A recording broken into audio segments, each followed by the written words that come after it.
Welcome to Fearless with Jason Whitlock. I am Jason Whitlock, your host. Happy Wednesday. Thank you so much for joining me. We have a fantastic show planned for you today.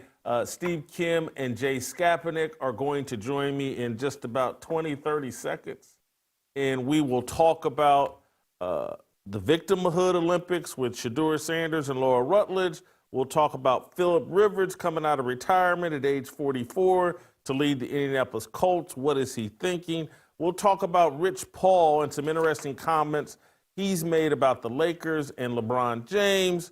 We'll talk about A'ja Wilson being named Time Athlete of the Year in the same year that Shohei Ohtani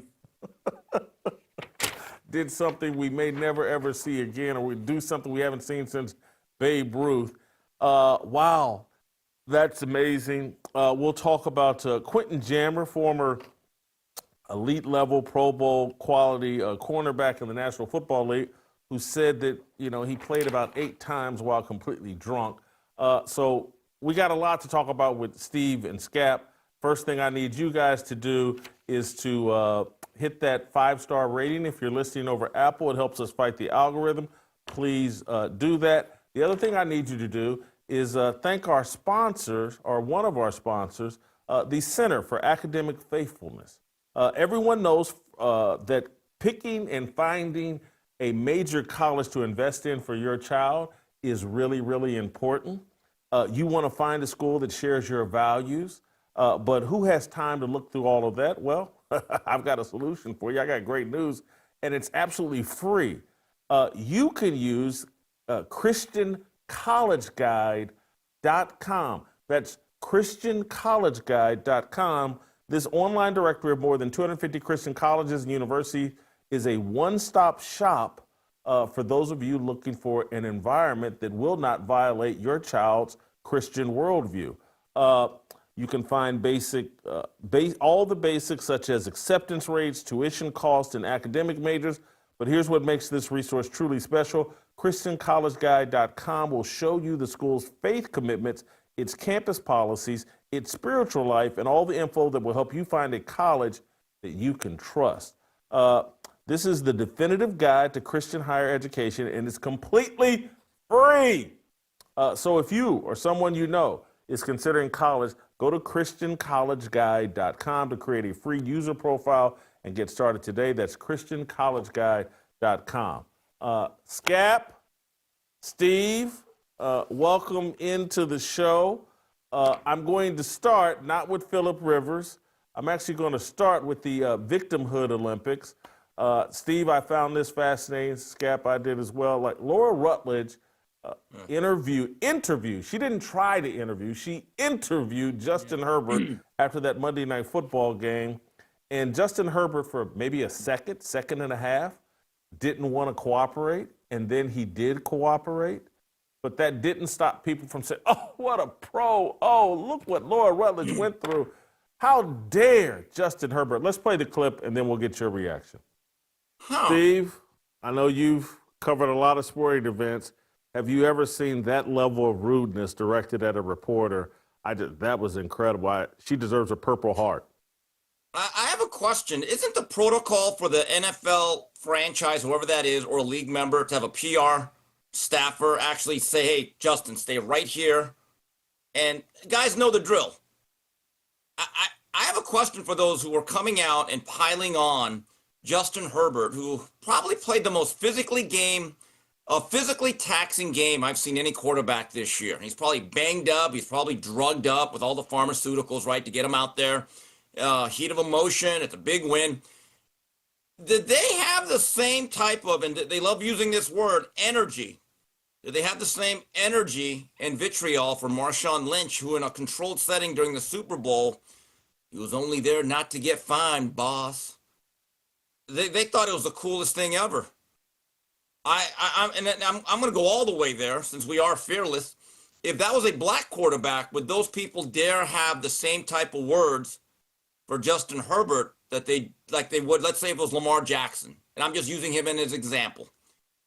I think Justin Herbert, being a white quarterback, it takes off some of the restrictions in terms of criticizing that particular athlete. I believe that Justin Herbert was banged up. He really doesn't feel like talking, but at the end he said, you know what, this is my job. I did it. I don't understand it, but I do not like, but I do understand the hypocrisy of a lot of these critics. Yeah, he was not given a heads up by a PR flack that, hey, you're doing an interview with ESPN. If anything, and I don't blame her for not following protocol. As a reporter, that's not what you do. Overtime game, it's decided late, there's an interception, and then you go into scramble mode, and you just do what's necessary to get the job done, and you don't follow proper protocol. I'm not bashing her, but there's just no way to criticize Justin Herbert and act like this is incredibly rude. But Skap, I'm sure when you see this video, this kind of treatment from athletes is probably why you're maybe a little hesitant to get involved in, day-to-day reporting. It's like seeing a scene from Vietnam and just saying, I want no parts of that.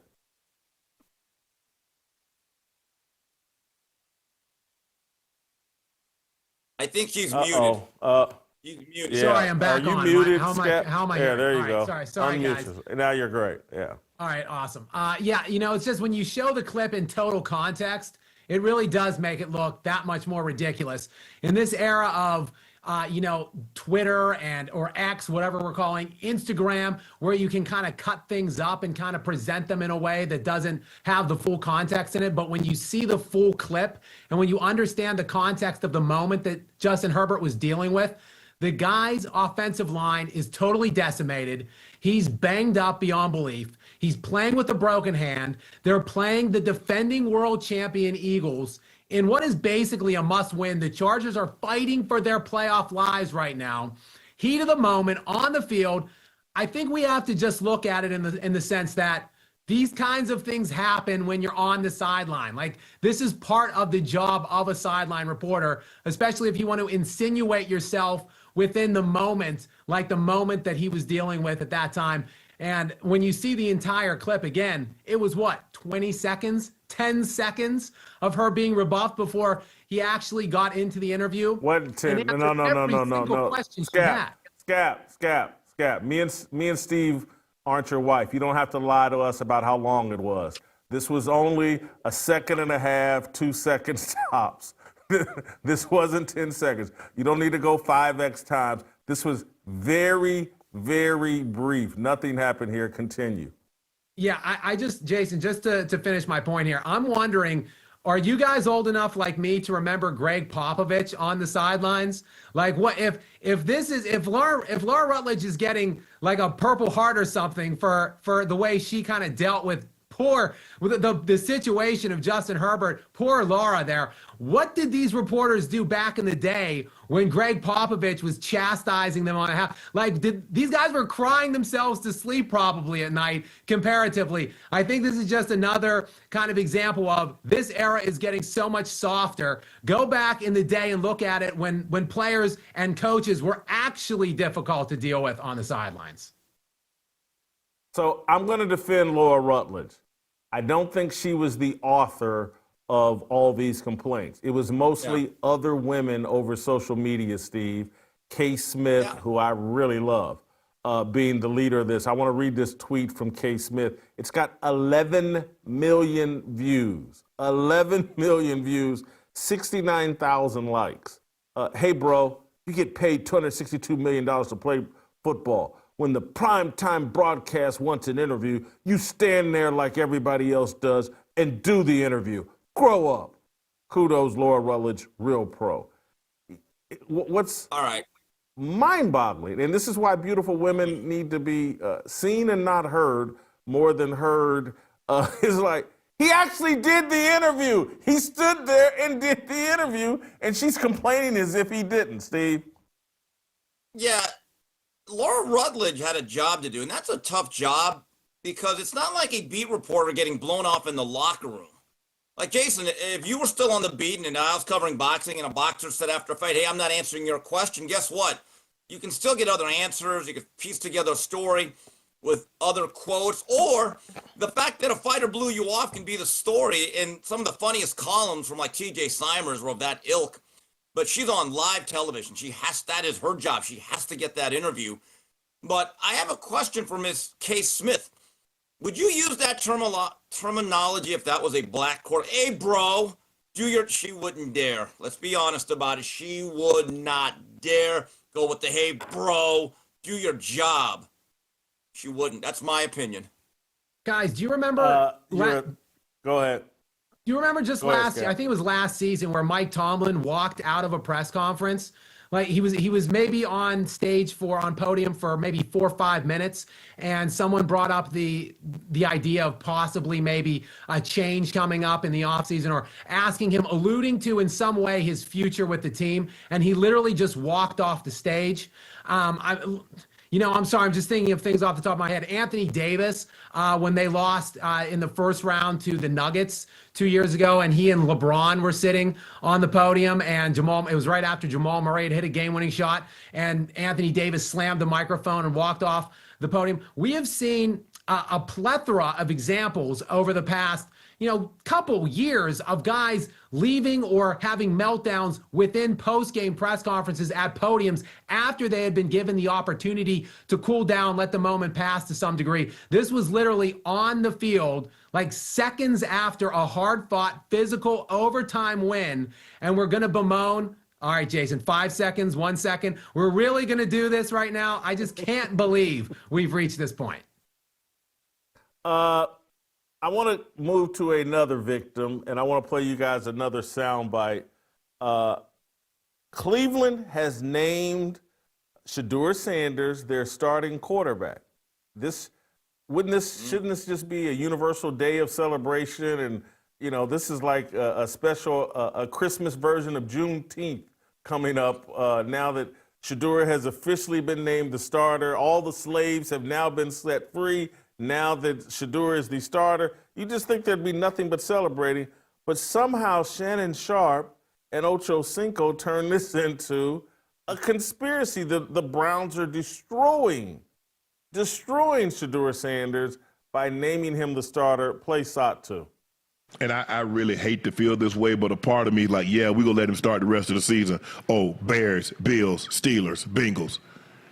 If I'm Shedeur, I'm like, nah, I'm good. I already showed y'all what I can do. Put Dylan in there. Nah, matter of fact, I want him to play against the Bears. I want him to play against the Bills. I want him to play against the Steelers because I want him to show that I'm a competent quarterback and yes. I can compete at the highest level as a rookie if given the right amount of time to prepare. Right. That's what I want him. I want him to have. Oh no! You Ocho, but this is not a mistake. They picked these games today. Why couldn't you name his ass the starter 3 games ago? Well, if he had been named the starter 3 games ago, he'd be starting this Sunday. Jason. Go ahead, Steve. Yeah. Am I imagining this? Shedeur got to play against the Raiders and the Titans. Now, in all fairness to Mr. Sharpe, if this week was Shedeur's first start, I'd be like, there might be a conspiracy as we spell that out. Shannon. So basically, if we're gonna do, let's do a educational analogy. You want him to do the remedial classes. You don't want him to be AP or honors. Either he's good enough and you think he's going to be the starting quarterback of the future and you let him go, or you don't. Because just by saying he should only play the Titans and Raiders, the standards you set for somebody is what you really think. That's what Confucius say. The only way any young quarterback, whether it's Shedeur Sanders or Anthony Richardson or Andrew Luck or John Elway back in their days, you got to have reps. You got to play. The schedule is the schedule. I love the other thing that was very subtle, but it was smart by Ocho Cinco. He's lowered the bar for Shedeur in terms of, I want him out there to prove that he's a competent quarterback. Again, Shedeur is supposed to be the second coming, the greatest quarterback. Now the standard is, I just want him to prove that he's competent against the Bears, the Bills, the Bengals, and like this is the murderer's row. Like this is the 85 Bears he's facing. Well, it just Jason, could you imagine if you had the number 1 pick in the draft? Let's say the Titans. Let's have a hot tub time machine. And obviously, you're not high on Cam Ward's future. But let's say back in August, their coach at that time, who's no longer there, what it says, here's what we got a plan. A revolutionary plan. We've picked the 7 worst teams on our schedule. Those are going to be Cam Ward starts. The rest, we're bringing back Ryan Tannehill.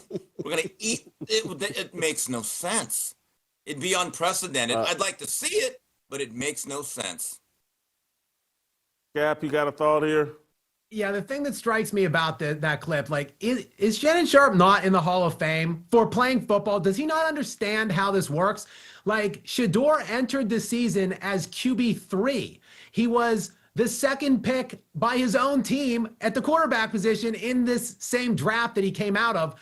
He had to win the job. So that was the process of what we've seen. He was winning the job. Now that he has shown that he is, I guess, according to the coaching staff, the most competent quarterback on that roster, he has won the job, so he's been named the starter for the remainder of the year. What more do these people want? Like, I think it would be more insulting if after Shedeur actually showed up and showed out in that last game, if they sat and said, well, we're still not necessarily sold on Shedeur. It's still going to be an open, kind of a contest going forward to see who's going to get the job. I just don't understand. It's like a lose-lose situation here, Jason. Furthermore, the Cleveland Browns I just want to make this note, have the 2nd best yards per game defense in the NFL. So they're the number 2 total defense in the league. So it's like those other quarterbacks that they mentioned, that Shannon Sharpe mentioned in that clip, they have to go against Shedeur's defense, who is going to put Shedeur in good opportunities to succeed.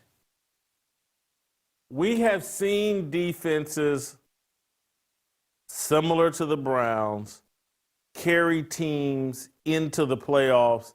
We saw the Baltimore Ravens and Ray Lewis carry Trent Dilfer all the way to the Super Bowl, a Super Bowl win. And so to sit here and act like Shedeur, against all odds, he has no help.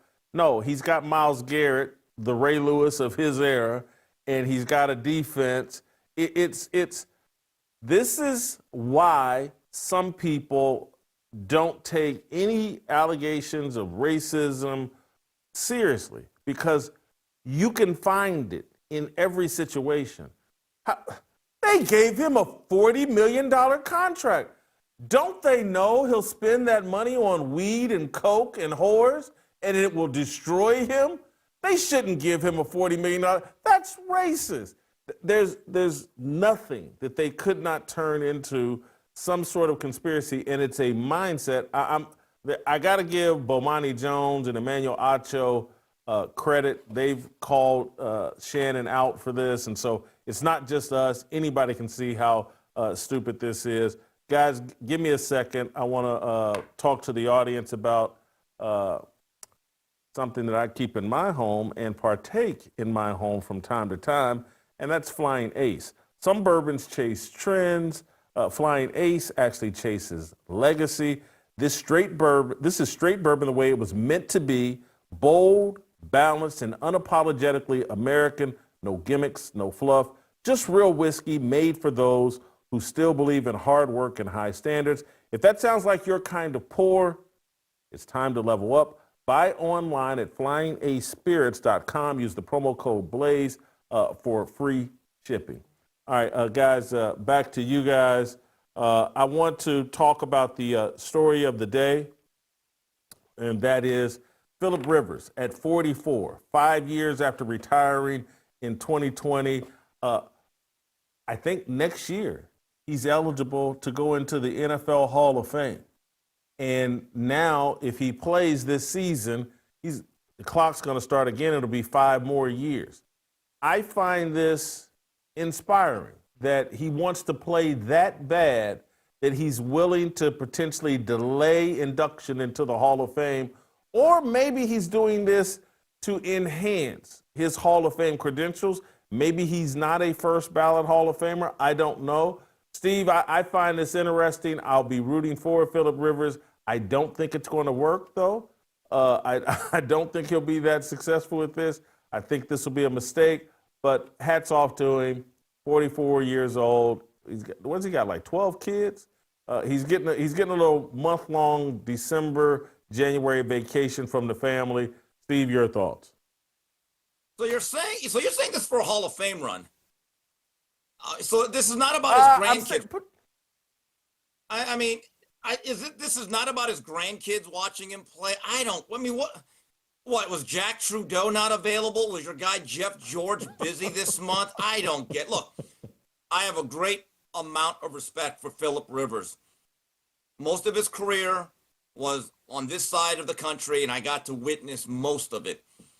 Is he a Hall of Famer in my book? I think he's Hall of very, very, very good. Just does not have that one Super Bowl run or the sustained playoff success that I think he needed, but his numbers are good. I don't think, no matter what he does now, he's ever going to make Canton, which is fine. He's lived a very fulfilling life. Now, I have a question. Whoa. You never going to make Canton. Never going to, that's pretty strong. Let's compare him, because the comparison would be Dan Fouts and Warren Moon. That would be the comparison. Guys that just put up major numbers and were elite. I agree with you. I think he's great. I don't think he's a Hall of Famer. I don't think he reaches the Fouts, Warren Moon level, because there were times when I think people thought Fouts and Warren Moon, hey, they just had the best season a quarterbacks had in a particular season. You could argue they're one or two in the quarterback rankings at that time. I'm not sure if I ever really thought Philip Rivers was better than the fourth best quarterback in the NFL in any particular season. And Jason, is this clear? AR5 is not the quarterback of the future for the Colts. What does it say about him? Here's a guy that was drafted in the top 5 less than 4 years ago, and you're going back to Philip Rivers. He's what hurt. An indictment. He's not. Yeah. Anthony Richardson can't play. He's hurt. He broke his face with an exercise band. Okay. Yeah. All right. Anyway, Skap, where do you have Philip Rivers? Hall of Famer? You like him coming back here? What?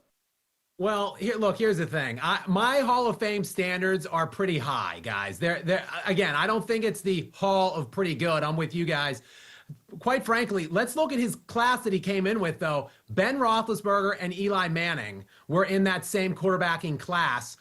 Two guys that everybody has as probable, first ballot Hall of Fame guys, if not first ballot, certainly Hall of Famers, on the strength really of their 2 Super Bowl runs. But look at the teams that Ben Roethlisberger had around him. Look at the other years Eli Manning had in the NFL when he wasn't going to those 2 Super Bowls behind a great defensive line. Philip Rivers has better stats than either of those 2 guys. He's top 10 all time in yards and touchdowns. I would present it this way. I think all 3 are either in or all 3 are out. I don't think I would put any 1 or 2 of those guys in and leave any 1 or 2 of them out. So look, if Eli and Ben are in, and I think we can all agree they will be, I think Philip Rivers should also at some point be in the Hall of Fame. If you want to make him wait longer because he didn't have the playoff success that those other 2 guys had, that's fine. But I think ultimately he gets in. Now, for him coming back now when he wasn't even good 5 years ago, this is elder abuse, especially when you look at the upcoming schedule. The Colts need to be charged. This is a criminal act. I'm praying that Philip Rivers, because he has 10 kids, I think, Jason, is the actual number. I'm just hoping for his kids that he doesn't get seriously injured in these upcoming games. All right, let's clarify a couple things. Eli Manning, not a first ballot Hall of Famer. I believe he was eligible last year and did not make it. Ben Roethlisberger retired in 2021. Eli in 2019. Philip in 2020, Roethlisberger in 2021. Ben's going to be a first ballot Hall of Famer. Period. Agreed. End of discussion. I don't think there's any question. Eli, because of the reasons you mentioned, he won some Super Bowls, but really, when was he ever really elite? I think that's all obvious.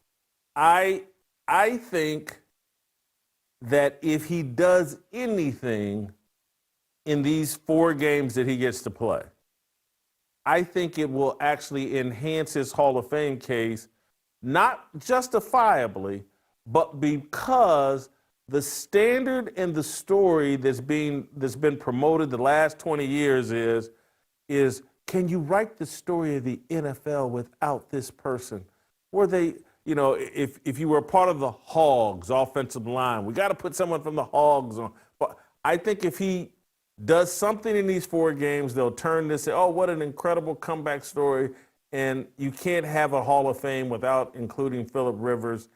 I actually think this is Hall of Fame stat padding. Is that too hard? And I'm telling you, I like Phillip Rivers, but I think this is a little Hall of Fame stat padding. Steve? Well, a couple things to Scap's point. I'll disagree here. I believe Ben is a Hall of Famer. Eli Manning, a lot of clunkers. And if he didn't play in New York, I get it with the 2 Super Bowls. And I would say, well, what about Jim Plunkett? The other thing is, let's not act like Phillip Rivers did not have help. There were some loaded Charger squads that I saw when they were still in San Diego playing at Qualcomm Park. He had a running back by the name of LaDainian Tomlinson, Hall of Famer. He had a tight end by the name of Antonio Gates. He has one of these yellow jackets. Good set of receivers, guys like Keenan McCardle, and good offensive lines, and they would win double-digit games. And there was at least 1 or 2 years where I thought they're going to make a run, and somehow they wouldn't do it. So I disagree with Scap in that aspect. But stat padding, I don't know. Football is the one sport that doesn't really have milestones per se. Like in baseball, you hit 500 home runs, you win 300 games, right? But even I don't know how many people can actually tell you how many yards does Emmitt Smith have rushing. They really can't. They just know he's number 1. And the passing statistics are so inflated in the last 30 years. I don't know if you can actually You're taking my stat pad padding. You're taking it out of a different context than what I intended. What I'm saying is it's some sort of accomplishment. Hey, he came out 5 years after retirement. This is an accomplishment. This is unprecedented, when it's really not. Steve DeBerg came out of retirement after being gone 5 years and played a game or 2. Can't remember with who, but Steve DeBerg's done it. But in this, I just think it's narrative padding then. Let's take the word stat out of it. It's adding to the lore of Phillip Rivers. It's the kids. He's a grandfather. A grandfather came back and played. And as I said yesterday, maybe at the quarterback position, he may be the first grandfather to play. But trust me, there's been some 36-year-old grandfathers in the NFL. You may not know about them, but these guys start pretty young. There's some Karl Malones in the NFL too. I'll just say that. Scap, you got a final thought here? Yeah, I just want to say real quick on Ben Roethlisberger. I don't want to make this a Ben Roethlisberger conversation, but the guy in 3 Super Bowls threw 3 touchdowns and 5 interceptions. The 2 Super Bowls he won were with 2 top 3 league-wide defenses. The one where he played really well against Arizona, that team didn't allow a 300-yard passer all season long. So these were great defenses. Ben, in the latter stage, in like the last decade of his career, he had Antonio Brown and Le'Veon Bell, who for a stretch was the best wide receiver, best running back in the league. They won nothing over the last 9-10 years of his career, though.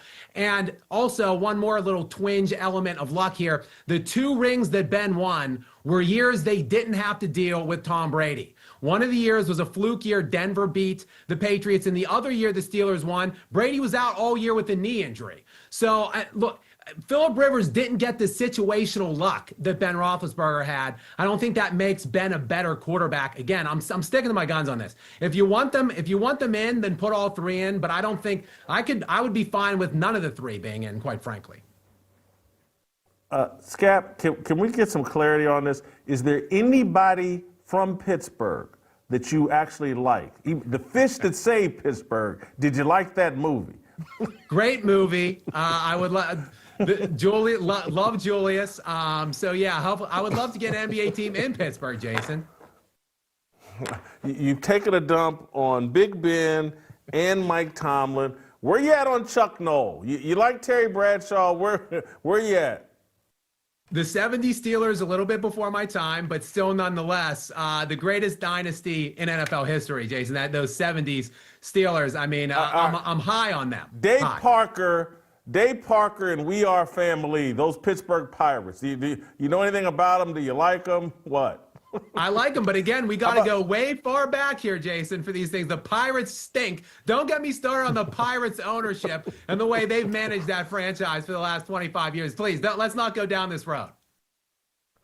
All right, hold for a second, guys. Let me take care of a tiny bit more business with our friends at Kindred Harvest Tea. You need to know what's in your tea.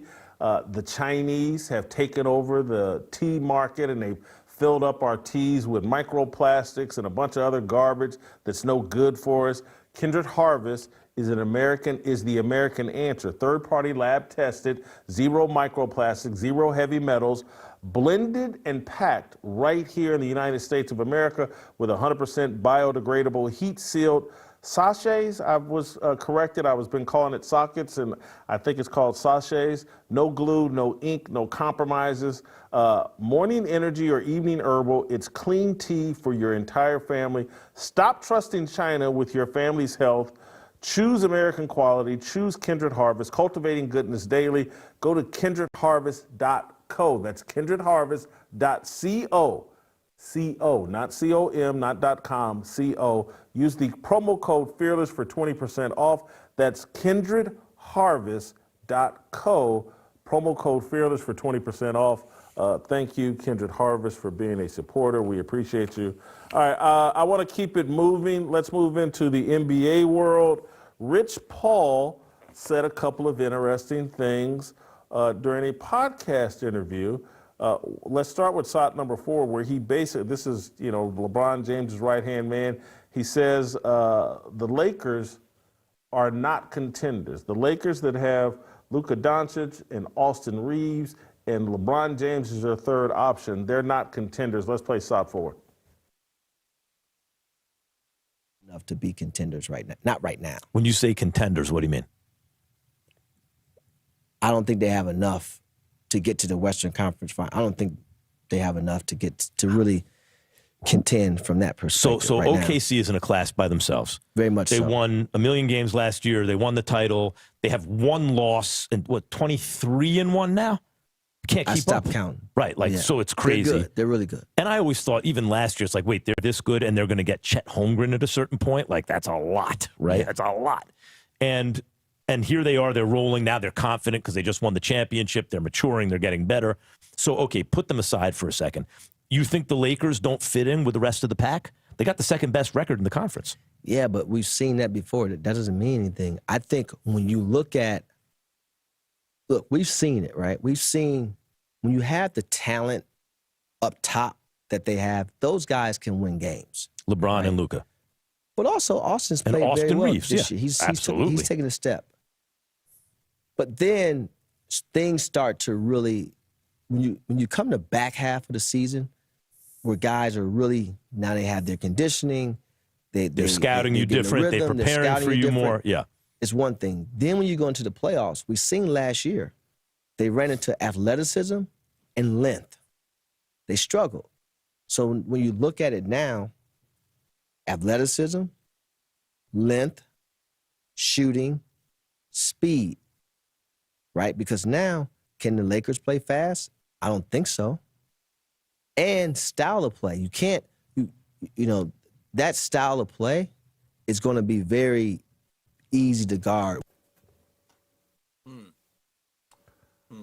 Skap, I'm going to start with you. What's he doing here? LeBron's right-hand man is going into a detailed conversation about what the problems are with the Lakers, their style of play. It's all going to come off like, well, he must be representing LeBron's point of view. What's going on here? Yeah, let's first of all, Jason, take a step back. That wasn't a podcast interview. That Game Over is his new podcast. He and Max Kellerman are going to do this podcast regularly. It's not bad enough that we have LeBron James on his Mind the Game podcast, whatever it is, weekly, that's changing narratives, creating propaganda. Now, his bestie and alleged agent. Look, I use the term alleged agent because I think we all know that he's just a puppet. LeBron James is running the clutch show. He's the one that built Rich Paul and created Rich Paul. And now they're working together in this symbiotic relationship. What's he doing there for, Jason, in this podcast with Max Kellerman? He's already planting those seeds of excuses which have governed LeBron James's entire career. If he doesn't win, then obviously there must be some other reason other than LeBron James why that is. Who cares that he has a top 3 player in the NBA right now and the 8th leading scorer otherwise in Austin Reeves to go along with Luka Doncic? Who cares? If they don't win, it's because of some grander and bigger reason. I don't know if you guys remember, but one of the first Mind the Game pods that LeBron did, he was talking about the Miami super team and how Dwayne Wade, he and Chris Bosh in that first year just weren't enough. They didn't have enough roster fill out to be able to compete in that first year. So they were kind of excusing away that all-time epic choke job against the Dallas Mavericks. So again, this is just more of the same. It's an extension of that, just excuse making for LeBron James. And it's reaching unbelievable levels, quite frankly. Why LeBron James doing this while he's still playing and having his agent do a separate podcast to do it? It's mind boggling. I don't want to talk too long, but before we get off, I listened to this whole thing, guys. It's 90 minutes, this first episode. And I want to talk more. I want to turn it over to you and Steve, but I want to just talk about the beginning of the episode, if I may, when they're talking about Patrick Mahomes. But we can touch on that a little bit later on here. Oh, yeah, Steve, give your thoughts, and we'll get back to Skap here. What do you think's going on here? Couple things. It seems to me like Rich Paul's taking some backhanded shots at Luka, saying if he's our best player with that style of play, he can't lead us all the way. That his game is too limited, and we all know about his defense, never going to make all defense. The other thing is, it's almost like, in a way, he is subtly saying, hey, get us out of here. LeBron does not want to be the 3rd best player on any team. He would rather lose as the number 1 star and still have a lot of excuses rather than be a part of a championship team as not the number 1 guy. And Jason and Skap, I think I've told you this before, I thought one of the great things about Kareem Abdul-Jabbar that he ever did is he subjugated his role as a number 1 option. After the '86 Western Conference Finals, Ralph Sampson beats my Lakers with that twisting shot. And I'll never forget, guys, I remember thinking it's over for my Lakers. The Twin Towers are going to take over the West. It just felt over. In that offseason, Pat Riley went to Magic Johnson. He said, Magic, I'm going to have one request, and this is in order. You are now my number 1 option. And Magic said, what about Kareem? And Pat said, I'm going to talk to Kareem. And to his credit, Kareem Abdul-Jabbar said, okay, if I'm going to be the number 2 option, I will accept my role. And they won a couple more championships for it. I thought that showed an incredible amount of self-awareness and grace. 2 things I don't know if LeBron James has. Well, and So- Steve, it's not even Go ahead. necessarily, it's just about self-analysis.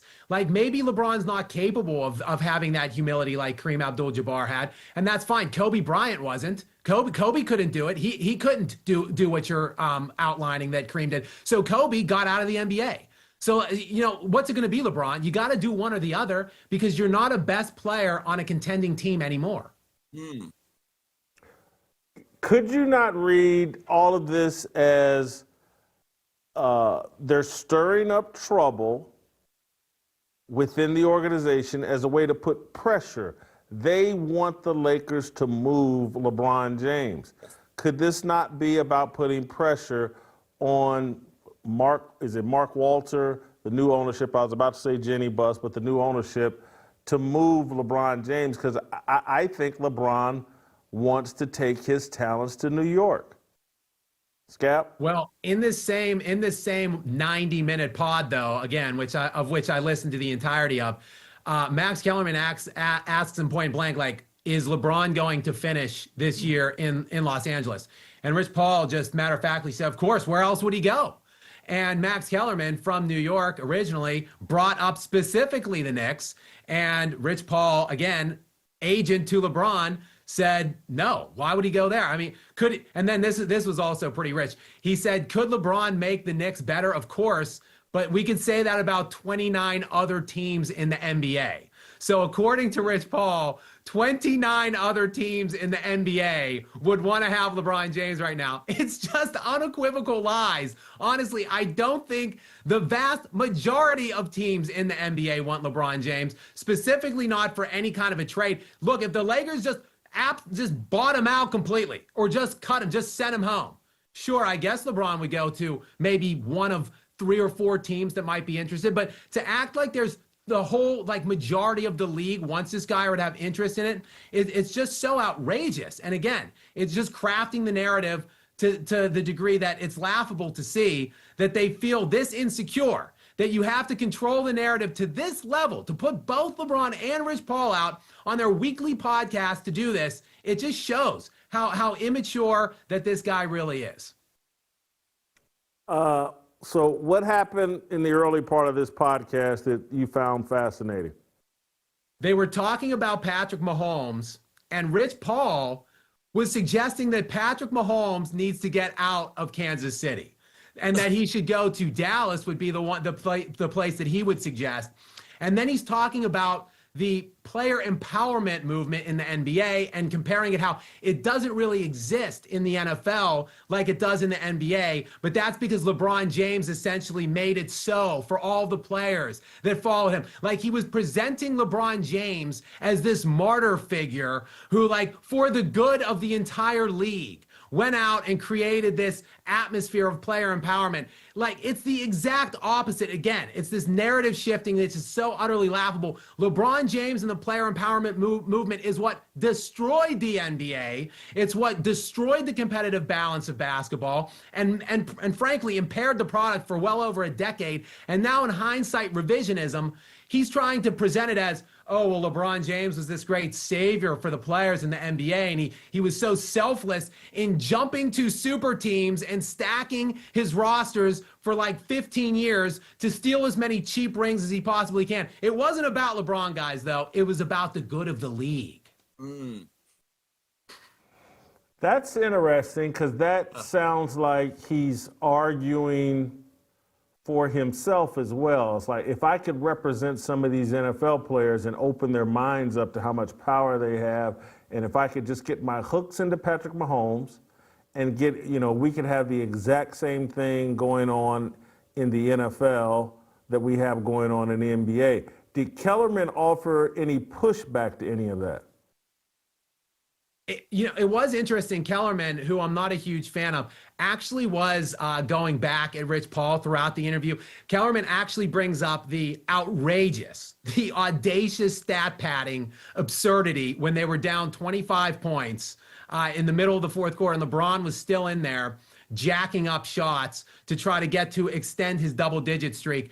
And Kellerman basically was like, look, JJ was furious at that. He obviously chastised LeBron, and then essentially LeBron trying to atone the next night. That was why he made the pass. There was also another interesting moment where they're talking about, just to bring it back full circle, and the Lakers and Rich Paul's criticisms of them. Rich Paul is talking about franchises that are championship caliber versus not. And he would present the Thunder as championship caliber, the Miami Heat, the San Antonio Spurs, but that the Lakers, in spite of all the championships, aren't really a championship caliber organization because it's a mindset and it's from the very top on down. And Max Kellerman's like, well, he was in Miami, and they have this kind of back and forth about how LeBron was there, you were in a championship caliber organization, and it was your determination to leave that championship caliber organization. So there was some modicum of pushback by Kellerman, but it wasn't significant. Kellerman's still going to probably stay in his lane and play the JJ Redick, now the Steve Nash role. I want to move on before I get to my real favorite topic, and that's Asia Wilson being named Athlete of the Year. I want to get you guys' reaction to Quentin Jammer, former Pro Bowl level cornerback. Let me make sure, let me make sure I know exactly when Quentin Jammer stepped away from football. But he has said over Twitter that he played at least 8 games drunk. And man, I thought Quentin Jammer, he never made a Pro Bowl. So I was right that's why I kept calling him elite. But he was done in 2013, played 12 years, was, I think, a fifth overall pick in the 2002 draft. Played with San Diego, now the Los Angeles, and 1 year with the Denver Broncos. Tweeted out that he played drunk at least 8 times. Why is he doing this? Is this a cry for attention, a cry for help? What? Jason, Want I the remember Quentin podcast? Jammer being a very solid football player. You're right. Didn't make any Pro Bowls, but he's a frontline starter on a really good team. Had a really good career at the University of Texas. I think he was saying that, hey, us players are kind of medicated in different ways. Honestly. And I mean, when he says drunk, does he mean like by the legal limit if you got pulled over after a few drinks? Yes, I mean, did he take a I think breathalyzer? so. Because Yes, I think so. you know the stories. I think that's what he meant. Okay, so, all right. I'm actually reading a book, and Scap may want to peruse this, about the Pittsburgh drug trials. The mid-'80s Pittsburgh Pirates, where the Three River Stadium became like the pharmaceutical headquarters of the National League, and that even the mascot, the parrot, was involved in the distribution of drugs. And in that book, it talks about how for years and decades, it would be laid out in every clubhouse, greenies, amphetamines, red pills. Guys would get up in the middle of October during the dog days, pop a couple of pills, and you feel fresh as a daisy. We know about Toradol in the National Football League. Maybe Quentin Jammer didn't want all that stuff, and he just said, you know what? Give me a couple Red Bull and vodkas. I'm good. Now I'm ready to play this great game of American tackle football.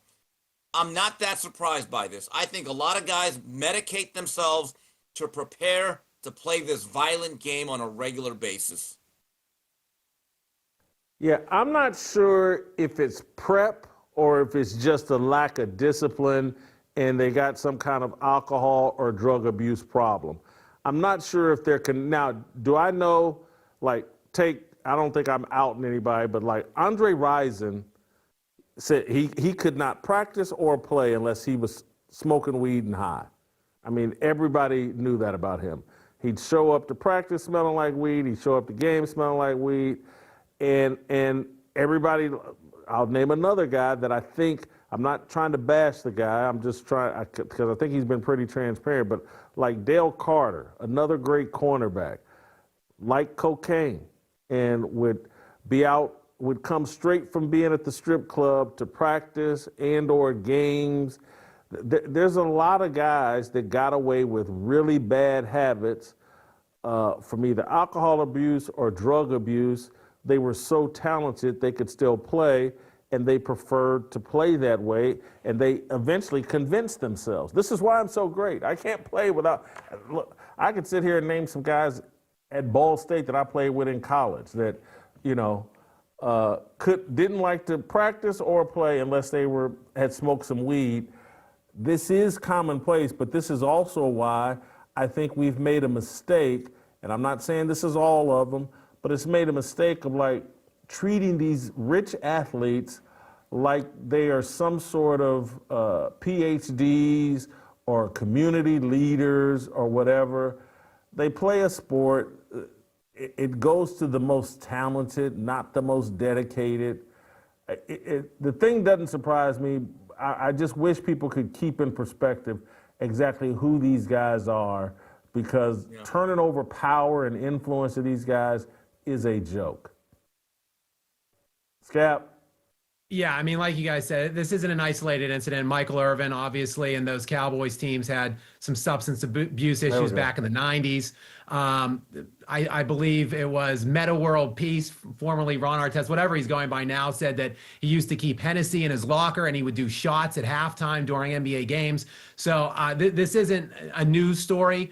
I think as it pertains to Jammer, probably, maybe it is a cry for help, but certainly I think is a way to get back in the news cycle. As you said, he stepped away in 2013. It's 2025, just kind of showing himself off, maybe bringing the spotlight back.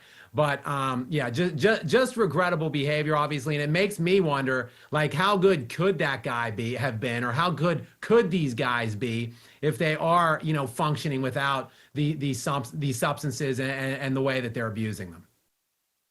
Well, load management should be called loaded management. These guys, some of these guys are just loaded and don't want to play because they're hungover. And it is what it is. Let me move to my favorite topic for today, and we'll end the show here. A'ja Wilson gets named Time Athlete of the Year, a WNBA player, in the same year that Shohei Ohtani pitches, doesn't he hit 40-plus home runs, maybe 50? I haven't even looked up at the exact numbers. But Shohei Ohtani just has one of the greatest seasons in the history of Major League Baseball, and some woman in a league that's still in its infancy, still has no relevancy, bad competition, gets named Athlete of the Year. This blows my mind. Steve, your thoughts?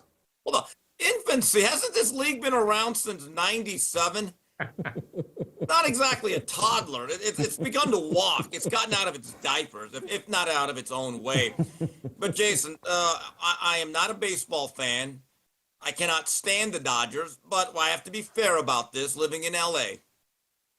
How many more people nationally do you think know, if they were walking down the streets, that old saying, if they're in Times Square, if Shohei was on one side of the walkway and Miss Wilson was on the other, how many more people would recognize Shohei compared to Miss Wilson? And the other thing is, how many more people do you think watched the World Series, not just the whole world, any game, 1 through 7, compared to any WNBA final? Gentlemen, I rest my case. Guy hit 55 home runs, and this is mind-boggling to me. Skap? I'm sorry, Steve. I have to go against you. I have to side with Jason on this one. Shohei Ohtani, in a sport which has been played for approximately, 150 years, is arguably like the best or in the top 3 tier of all-time players that we've seen in that span of time. I'm sorry, didn't in a postseason game, I think it might have been in the CS elimination game, didn't he have 10 strikeouts and hit 3 home runs in the same game? These are absolute iconic, all-time legendary performances. And can you tell me what is A'ja Wilson? What exactly did she do this year? Can you tell me anything about it, Steve? MVP. No, now that I think about it, I mean, there is an irony to Shohei getting beat out by an award from someone named A'ja. So I guess there's no talk of cultural appropriation there. But yeah, look, Shohei's pretty good. He's pretty good. And I get it. I don't think baseball's a national pastime anymore. But seriously, you are right, Skap. What Shohei is doing is unprecedented. And even for a guy like me to admit that he might be better than the great Barry Lamar Bonds, when you lay out the case of him pitching and doing what he does, it's hard to argue against him. I do not disagree with that, Skap. And Steve, real quick, I'm a big Barry Lamar fan myself. He's my favorite player of all time. He's the best player my eyes have ever seen, until I think Shohei. Yeah, and so we're sitting here. A guy hits 55 home runs. I think his ERA was under 3 for the season. Did what he did in the postseason.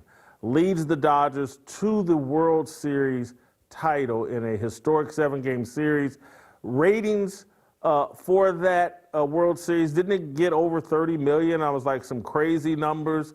And I think the WNBA Finals was drawing 2, 3, 4 million. I don't know. This is, and it's not just Shohei, and it is just Shohei, but it's not just Shohei. When I was thinking of like the legitimate candidates for athletes in 2025, Shai Gilgeous-Alexander, Myles Garrett, Matt Stafford, Scottie Scheffler won 2 majors and will likely be the golfer of their year. What this bending over backwards and pandering to women and pandering to the WNBA, this is literally, and without Caitlin Clark, and they took a shot at Caitlin Clark in this story, but without Caitlin Clark, everybody knows no way in hell A'ja Wilson sniffs this award. This is, it's. This is like that weird woman, Cynthia Erivo, if she'd win like an Academy Award. But Jason, all I have to say about the WNBA and how no one cares about it, you even gave up on the league this year. Case closed. Had no Once choice. you stopped Had no caring, I said choice. it's over. It's over. I mean, I was relieved. Look, You know, let me tell you what A'ja Wilson and the WNBA's greatest accomplishment is. And I say this in all seriousness, and I want your reaction to it. Their greatest accomplishment has been destroying Caitlin Clark. That's like, you took something that special that could have been a gift to give you. Caitlin Clark's an afterthought right now. They have diminished Caitlin Clark, the greatest gift they ever had. That's unprecedented. I don't know. Anyway, guys, thank you so much. Great job. We'll see you next time. And for those of you watching at home, we'll see you next time as well. That's it, and that's all for us.